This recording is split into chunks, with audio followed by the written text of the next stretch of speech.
Great to see everybody. Great to see you. I'm glad to see the revolution is continuing.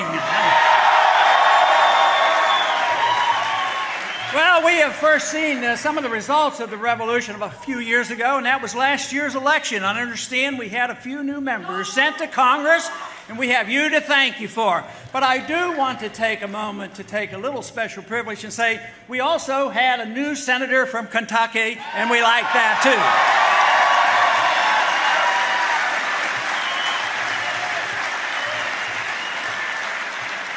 So there's a lot of exciting things going on. There is truly a revolution going on in this country, and we've been dealing with this and encouraging it because I do believe that we live in a time where we do need a change in attitude, a change in ideas. We don't need to just change the political parties. We need to change our philosophy about what this country is all about.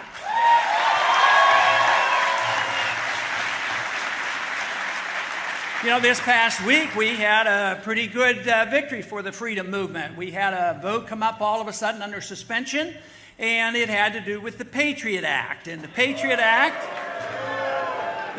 Act we know has nothing to do with patriotism. They always name it opposite of what it is. The Patriot Act is literally the destruction of the Fourth Amendment. That's what it's all about.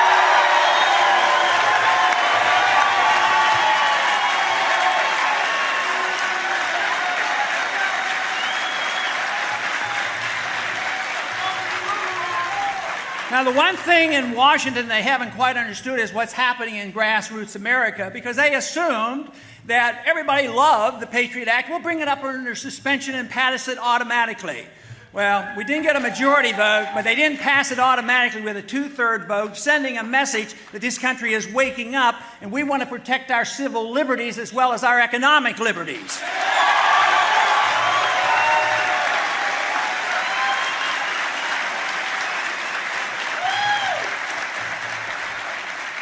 This week I was scheduled to be on a financial program. I've been on a few of those lately, talking about things like the Federal Reserve and a few other things. But I never got around to talking about this program this week about the Federal Reserve because all of a sudden there was a speech given by Mubarak about his potential resignation. Of course, he resigned today. So that was the subject.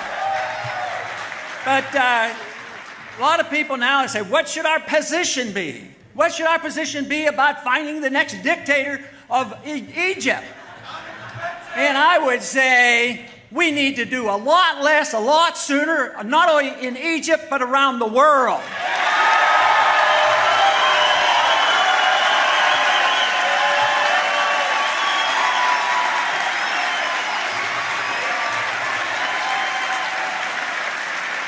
You know, some people want to argue with us about that and say we have a moral responsibility to spread our goodness around the world, and it's our obligation to do this. But let me tell you, fiscal conservatives should look at this carefully. How much did we invest in that dictator over the past 30 years? $70 billion we invested in Egypt. And guess what? The government is crumbling and the people are upset, not only with their government, but they're upset with us for propping up that puppet dictator for all those years.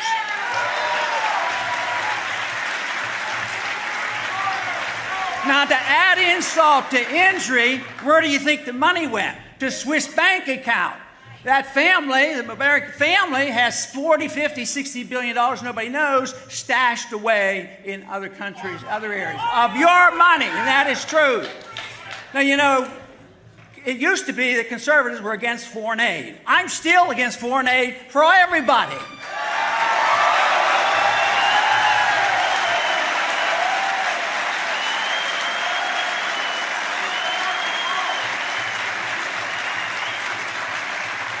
Now, I have a saying that I've used to describe foreign aid. Foreign aid is taking money from the poor people of a rich country and giving it to the rich people of a poor country. And there can't be a better example of that than what we did with Egypt. We took money from you, made people poorer, it contributed to our debt, billions and billions of dollars, and all we get is chaos from it and instability. There's nothing wrong with what the founders talked about. They talked about having friendships and trading, getting along with people, and staying out of the entangling alliance in the internal affairs of foreign nations when it's none of our business.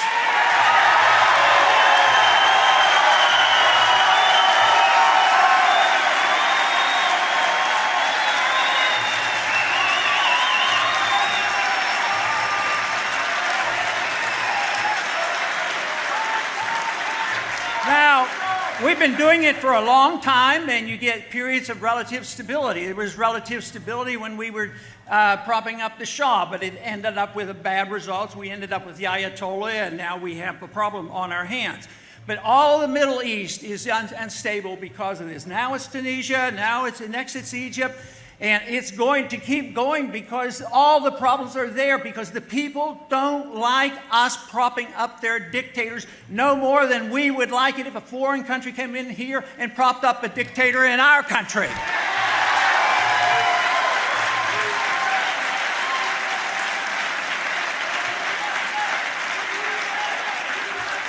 But the real danger is that this will most likely spread, and when it gets to Saudi Arabia and there's disruption there, then you are going to see some real problems. And it will be a partial consequence of our flawed foreign policy, and temporary stability does not guarantee stability that we need around the world. And besides, we just flat out don't have the money, and we shouldn't be doing it.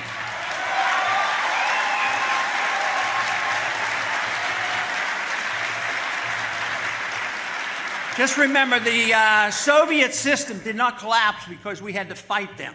They collapsed for economic reasons. Guess where their final plunge was on their empire? Afghanistan. So it makes no sense for us to think that we can keep troops in 135 countries, 900 bases, and think we can do it forever. So no matter how badly you want us to do that, it's time to reassess that foreign policy. It's time for us to bring troops home. We've had troops in Japan since World War II and in Germany. Why are we paying for their defense?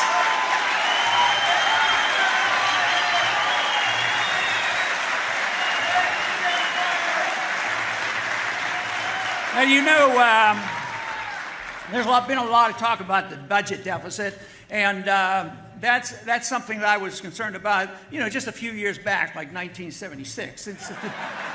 And that's why I haven't voted for any appropriation bills during that period of time either. But people are starting to recognize it's bad. You know, we have to do something about it. We have to have a balanced budget amendment and all these things. But, you know, unfortunately, even in spite of the improvement in the Congress right now, we don't have the votes, which is tragic. It's going to continue. And we're going to continue to bail out. We're going to continue to spend the money. Nobody wants to cut. I'm sure that half the people in this room won't cut one penny out of the military. And the military is not equated to defense. Defense spending is one thing. Military spending is what Eisenhower called the military-industrial complex, and we have to go after that.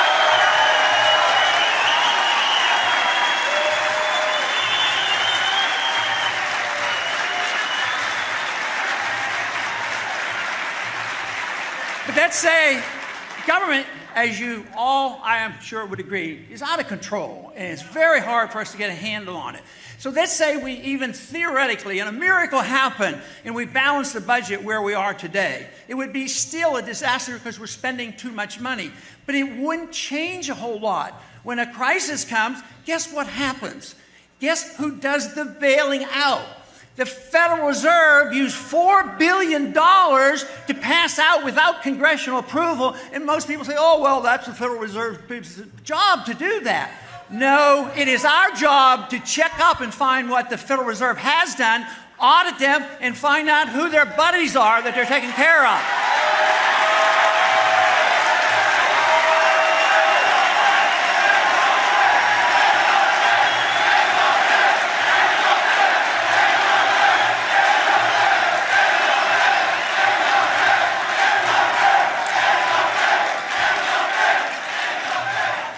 The Federal Reserve creates money out of thin air. They can loan to banks, central banks of the world, to other governments and international financial institutions, and we're not even allowed to know. They resent the fact that when I ask these questions, that they don't have to give us information. That's why the bill to audit the Fed is the first step to ending the Federal Reserve.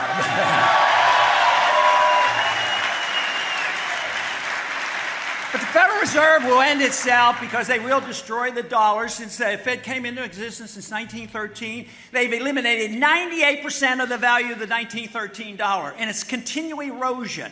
They pumped up at first when the crisis hit $1.2 trillion, another $600 billion, and believe me, there is an economic law that says you just can't continue to do this. So Congress has a responsibility. They should cut back, but Congress has a responsibility to protect the value of the currency, and that means that we have the moral and the legal authority to put checks on the Federal Reserve System.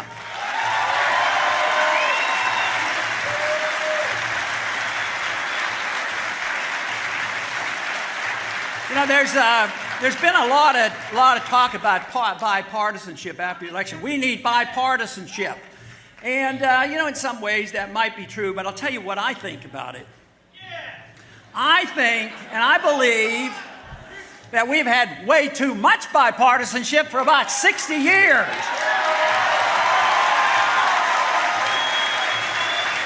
You know, we have bipartisanship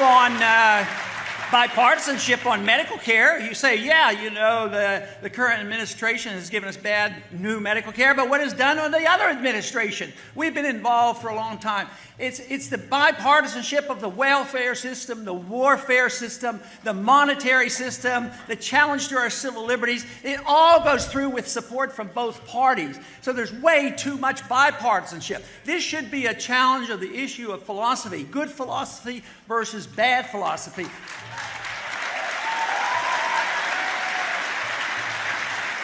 And when you can agree on something, you should make coalitions with whomever will agree with you and come together.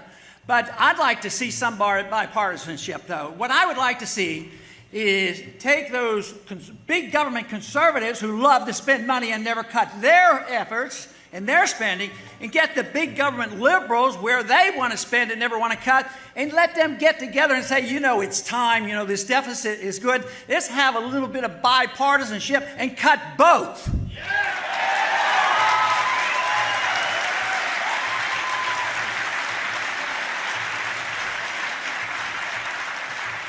There's been talk lately about American exceptionalism. Man, we like to talk about that. I think we certainly live in an exceptional country. We have been blessed. It's been the greatest country, most freedom, most prosperity. My concern is I'm afraid we're losing it. I'm afraid we've given up on our devotion to liberty. That's where our problem is. But, you know, where I think we go astray on this exceptionalism is there's some people, and sometimes they're referred to as neoconservatives, and they're sort of neo-Jacobins, where they believe that we have this moral responsibility to use force to go around the world and say, you will do it our way or else. Well, force doesn't work. It never works.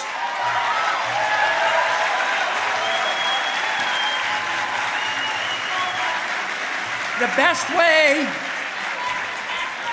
best way to get people to act more like us if we're doing a good job is for us to have a sound economy, a sound dollar, treat people decently, have a foreign policy that makes common sense, treat people like we want to be treated, and then maybe they would want to emulate us and say, freedom does work and we ought to try it.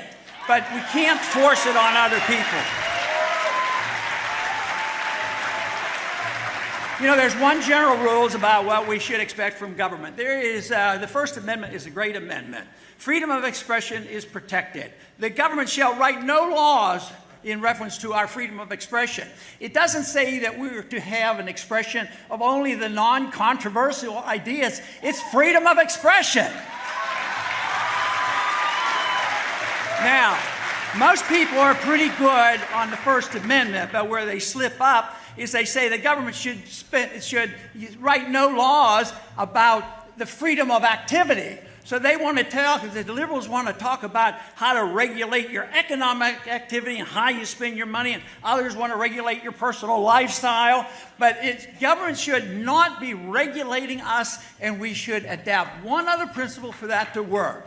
We should all swear off the use of violence against our neighbors, our friends, or our other countries.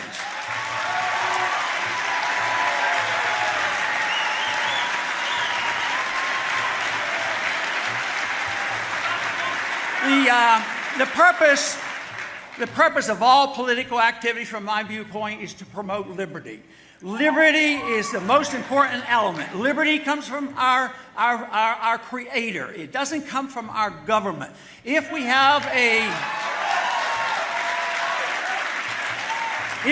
a free society, we can go about our business and do our very best, work toward virtuous things and work toward excellence. When government takes over the role of making us virtuous and making us excellent and redistributing the wealth, they only do it at the expense of liberty, and that's why we're in such terrible shape today, is because we've allowed the government to be so much involved. Government should never be able to do anything you can't do.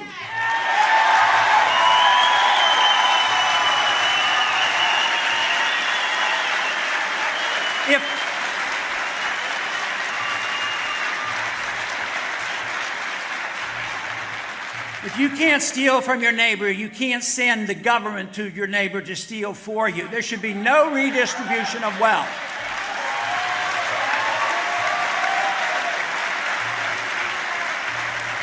The exciting things that are happening today and gets me energized is coming to events like this and meeting with the young people and going to the campuses and finding out what Young Americans for Liberty have done. And believe me, the ideas and the principles of liberty are alive and well in the next generation, and there's every reason in the world for us to be optimistic about what's coming.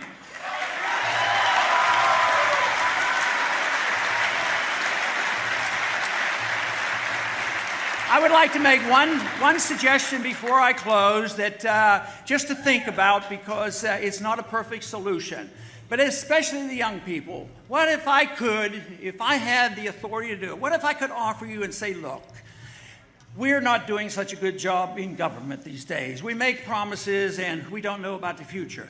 But would you consider opting out of the whole system under one condition? You pay 10% of your income, but you take care of yourself. Don't ask the government for anything.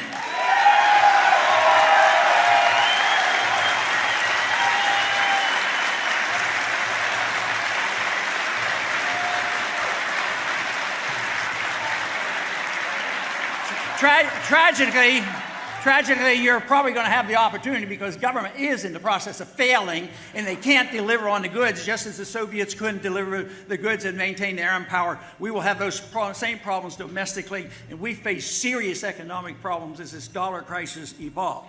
But let me close with comments from Sam Adams. He says, don't worry about it if we're not a majority. All we need is a minority keen on spreading the brush fires of liberty in the minds of men.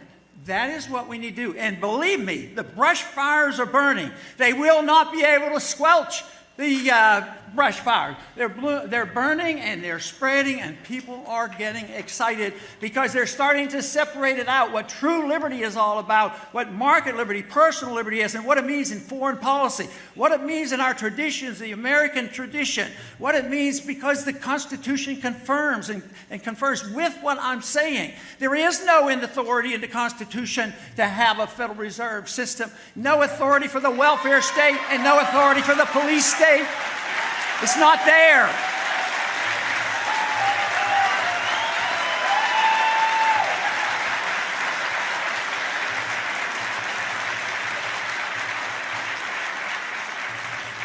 So we should all assume personal responsibility for promoting the ideals of liberty.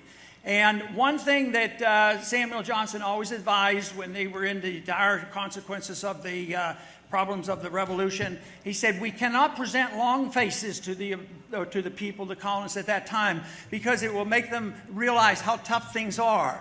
So We should not have long faces. We do not know exactly what tomorrow will bring, but I do know that the effort is worthwhile, and I do know that you can have a lot of fun defending liberty, and believe me, if you understand liberty and realize it's the only humanitarian system that existed ever on mankind, I tell you what, if you learn about it, study it, promote free market economics, and fight for this, I can guarantee you, you will sleep better at night, you will enjoy your life, and you will feel like you're doing something worthwhile. Defend liberty.